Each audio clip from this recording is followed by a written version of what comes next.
to Book Solid. We're your hosts. I'm Soraya. And I'm India. And today, for a super special Halloween episode, we are going to be doing a bonus talking about the movie Rebecca that just dropped on Netflix. Spoiler alert. Hey guys, just as a heads up, we will be revealing spoilers in this episode. If you haven't yet read the book or seen the show or film, this is a courteous reminder to proceed with caution. So, just jumping right in. I know we have a lot of thoughts on this movie. We watched it together. And, yeah, I guess, but before we get in, do you want to kind of just talk generally about some themes? Yeah, and I want to say quick disclaimer that neither of us had read the book. So we're judging this solely off of the movie by itself. Like, we didn't really know what to expect. We had kind of like no preconceived notion. So if there's anyone who's read the book and you're like die hard, loving it, or we get certain things wrong, just that's why. We know we've only seen the film. So moving right in, I think the very first thing that I noticed and that I actually wasn't crazy about was, I wrote it down in my notes. I just said, I'm tired of the beautiful, clumsy girl trope. She's, it's this beautiful girl, but they try to depict her as being mousy and unnoticed by most and unsure of herself until like the handsome, distinguished gentleman comes in and sweeps her off her feet and shows her how beautiful and wonderful she really is. And I kind of felt like that's exactly what was happening. Yeah. Like, we all know Lily James is a very conventionally beautiful person, so for them trying to like make her this little like mousy, unnoticeable, girl lost in the crowd, I wasn't buying it. Yeah. And I remember looking up some of the reviews after we finished, and from what I understand, I guess that's true to the book and the original story. But it's just kind of troubling because, like, so the issues with gender norms aside, just in terms of relationships, that type of codependency isn't really healthy.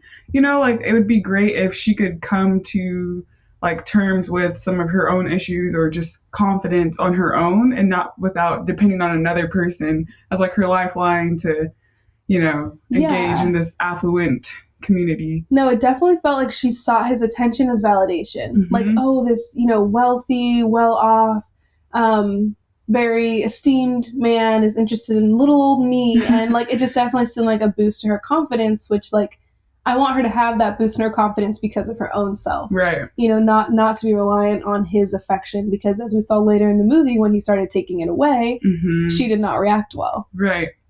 Also, just kind of segueing into their relationship, we've talked about this, I think, off air. So I have a lot of thoughts on Romeo and Juliet. And one of them being, and I know like this is true to, I think they're in like the 1930s. So like during that time period, from what I understand, like a lot of relationships moved quickly, but like she literally marries him, Mademoiselle, like we don't really know her name, but she marries Mr. De Winter. Like after a week of courtship. Yeah. And I get it. She was in a dire situation. Right. She was, what was her exact title? Like Lady's companion. Lady's companion. And she was forcing her to move because she was bitter that she was spending time with Mr. De Winter. And so she was trying to force her to leave.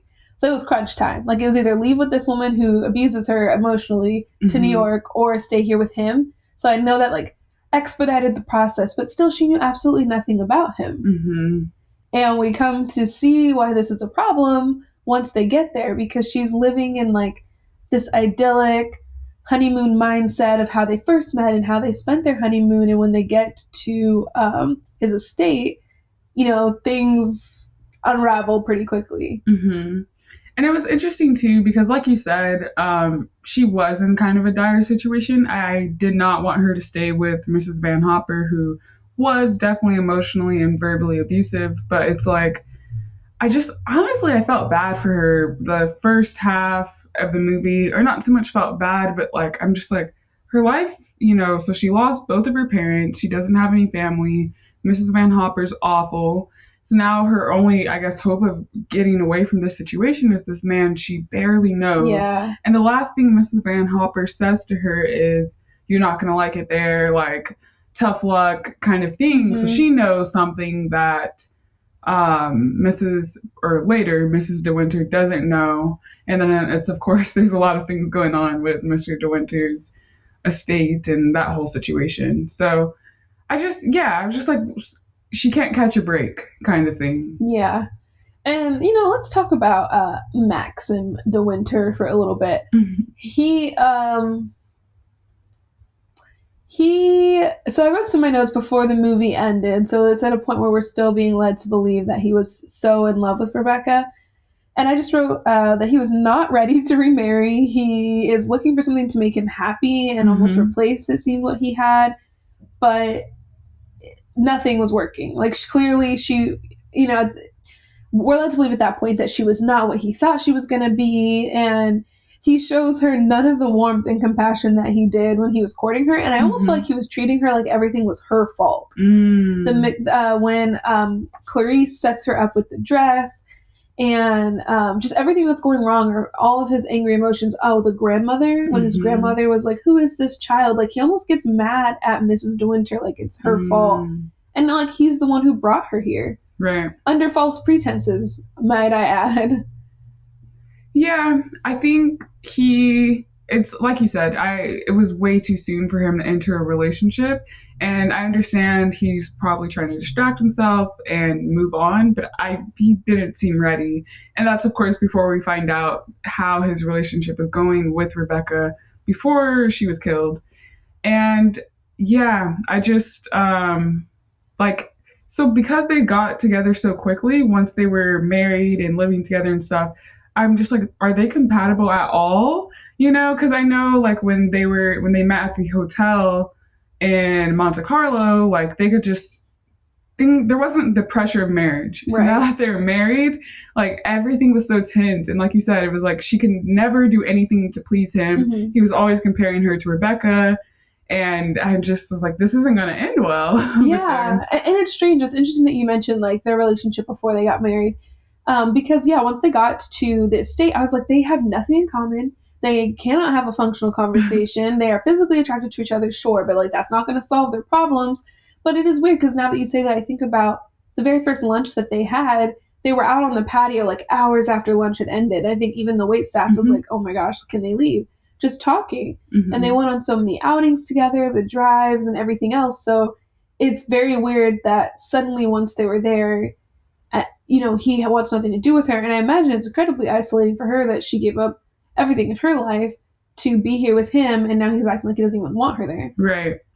So, yeah, I mean, I definitely had some issues with his approach, but then also her approach. And I think it speaks to their incompatibility, at least in the beginning. She was very insistent on kind of figuring out what went wrong with his marriage with Rebecca.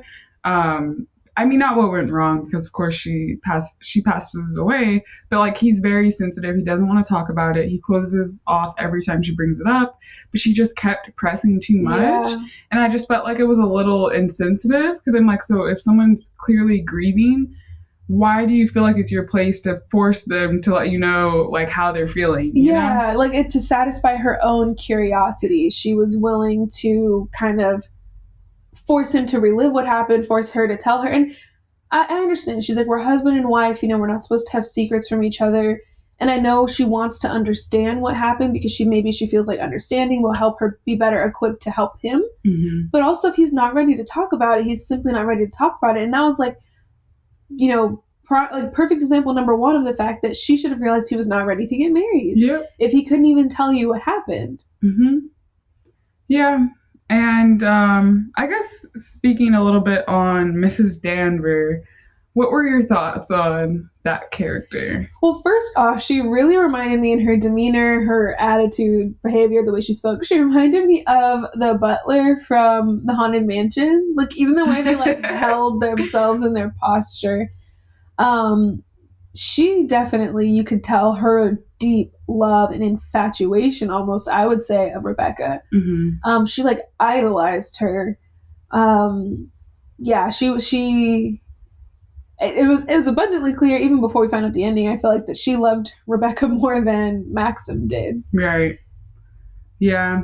And I think, like you mentioned, with parallels to the Haunted Mansion, I know we both were talking about this when we were watching it a little bit, but definitely some crossovers to Mexican Gothic, Mm-hmm. just with the character of Florence and kind of her preoccupation with Virgil. And it's very similar to Mrs. Danvers' almost obsession, like you said, with Yeah, Rebecca. I totally agree on that. I was thinking that as well as we were watching it. Yeah. But then the thing that I was kind of confused on is, at first we're led to believe that Mr. De Winter, Maxim, that he's, in love with Rebecca and grieving her death, when in actuality we find out later he hated her. Yeah. So like why was he in cahoots with Mrs. Denver as far as like they still left all of her stuff perfectly intact. Both of them admonished Mrs. De Winter for going through her things multiple times. So I was just like, uh, yeah, because they both have a different, or they both had a different relationship with Rebecca. Yeah, yeah, no, that's very interesting. And I mean, I guess he's keeping up this pretense so people don't know what he did in killing her. So acting like the grieving husband, so maybe that's why he's like, and also like I think you mentioned this off air, but the guilt of killing her Yeah. could be what like is causing him to sleepwalk or making him feel like he needs to leave her stuff alone because like he probably can't bring himself to look at it. And then I guess yeah, as for his like cahoots with Mrs. Danvers or Miss Danvers, I can't remember. Um, maybe yeah, just to keep up the appearance of seeming like a grief-stricken husband to kind of push any doubt away and not make himself look like the murderer that he very much Let's is. talk about that. So he very much kills Rebecca, and as far as we know, it's because she insisted it. She told him to take the shot, I believe. At the time, he believed that she was pregnant with another man's child. We later find out that she had cancer. But either way, he kills her, and then Mrs. De Winter finds out and is like, okay, that's fine. Like, as long as you love me. Yeah, like she almost is happy. She's happier to find out that he actually loves her Right. than horrified to find out the man that she married is a murderer. Mm-hmm. And so, yeah, I couldn't believe how fast she was willing to overlook that in the name of, quote, love. I still don't think they know each other at all, not near enough to be in love.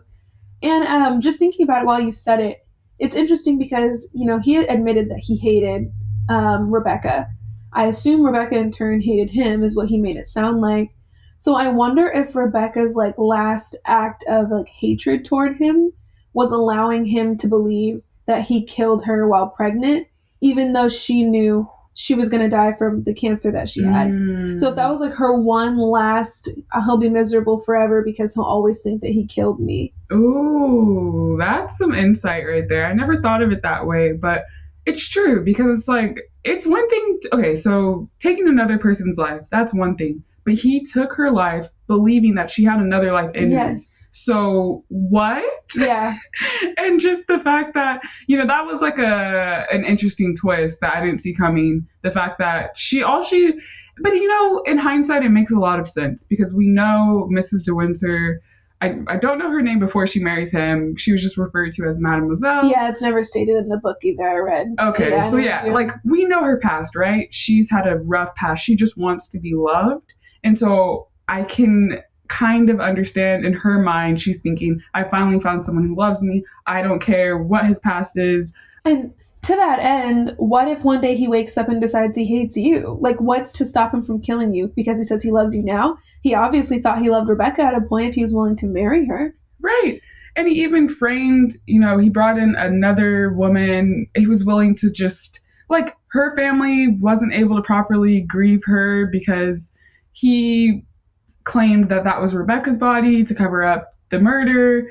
Like, okay, so multiple times there's this lapse in judgment. It robbed that woman's family of being able to bury her, and it robbed Rebecca's family of being able to actually bury Rebecca. Exactly. And he didn't care. No, he didn't. I mean, if anything, he's upset that he got caught and now he has to answer to this and there's all this, the trial and stuff.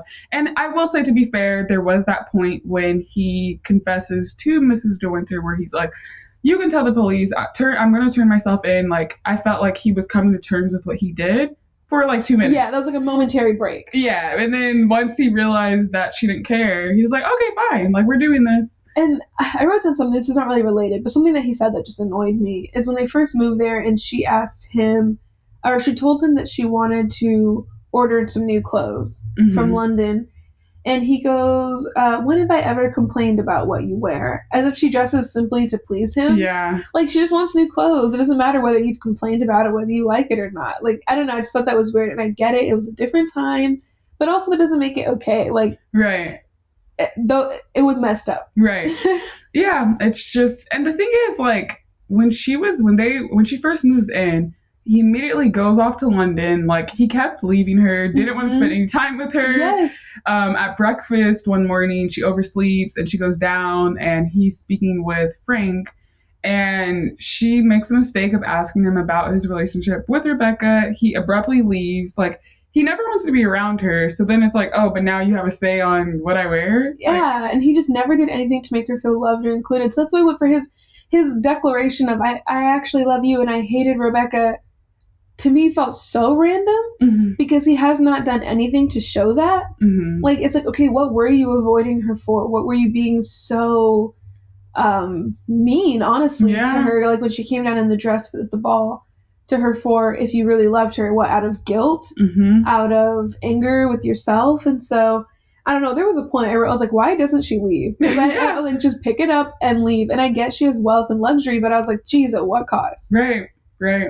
And that was kind of a recurring motif. I know Mrs. Danvers mentioned it, and I want to say Mrs. Van Hopper, but they kept saying, like, you'll never be happy with him. Like, you're never going to find happiness. But I don't really think she cared. I just think she was more concerned with this idea that someone loves me, which is really sad. Yeah, and the comfort and stability that kind of life provided. You know, he was wealthy. He had this huge estate, and there was people there to take care of him. She was going to be taken care of. She was going to be taken care of. And I can see that. Like, I'm not going to just be completely heartless. I can understand and empathize with her because her professional relationship with Mrs. Van Hopper was terrible. Those scenes were tough to watch. But then, of course, at the end, like, you know, flash forward and they're in Cairo, Egypt, and they're living their Bonnie and Clyde vibes. And I'm just like, yeah, and honestly, the ending bothered me. The last line, I was like, excuse me, what? She basically says something along the lines of the thing that you're willing to walk through flames for. And she's like, love. And I was like, what? You guys are in lust. L-U-S-T, lust, not L-O-V-E, love. Like, I just don't really. And then it, like, ends with them in, like, this passionate embrace. And I'm just not buying it. Yeah. I don't know. Maybe it needed to be longer. Like, maybe if we had more time to really develop their romance. Because I have to agree, like, once he revealed that he hated his ex-wife and he truly loves, you know, the new Mrs. De Winter, I'm like, we weren't seeing that, though, for the first half of the film. And then we have the switch, and yes, they're kissing, and they're so in love, la, la, la. She has his back in court, you know, Bonnie and Clyde again. But I felt like that wasn't established. Yeah, I agree. And also, I kind of felt like the whole trial sequence was too short. I think I would have liked that to be more of a focal point, because that was a suspenseful time. I was like, you know, what are they going to do? Are they going to figure it out? Or how are they going to get out of this? And so, even if, and I don't know how true they were staying to the book with that. But I think I would have liked to see, like, the trial kind of drag out a little bit more. Because I think that could have been really interesting. Yeah. And then even the part when she goes to London, I get it moved the story along, but it was just such a abrupt little moment. And I get, like, the whole purpose was to, I guess, kind of prove his innocence. But, you know, it just felt like things were picking up and it was pretty clear he was going to be off the hook. And then he was. And then the end. Yeah, I felt like we came to the conclusion of her not being pregnant and it being cancer way too quickly as well. Like, that was like a 2-minute sequence. That's true. That would have been a good moment to really build that tension. Yeah, I agree. One thing I will say, I think I enjoyed the most was the visual aspect of the film, especially those first scenes when they're in Monte Carlo. It looked gorgeous. Like, it was just beautiful to look at. And Mm-hmm. I can see why it'd be easy to fall in, quote, love in that scenario. You know, you're surrounded by great food and beautiful scenery, and you're going on all these amazing dates. And so I think she kind of got swept up in that beauty and passion. Yeah. I will say, after being in this pandemic since March, and now we are at the end of October 2020, this idea of traveling and vacation has been living rent free in my mind 24/7. Yes, yes. I can't stop thinking about just seeing the world. And so that was a nice little treat. I have to agree. So, yeah, if any of you have watched it, please feel free to reach out, let us know, especially if you've read the book. You know, how true do you feel like this stayed to the book? Or even people who've seen the adaptation from 1940. What are some similarities and differences between this one and that one? So be sure to reach out on our Facebook group, Book Solid Podcast, and we will see you for our next episode.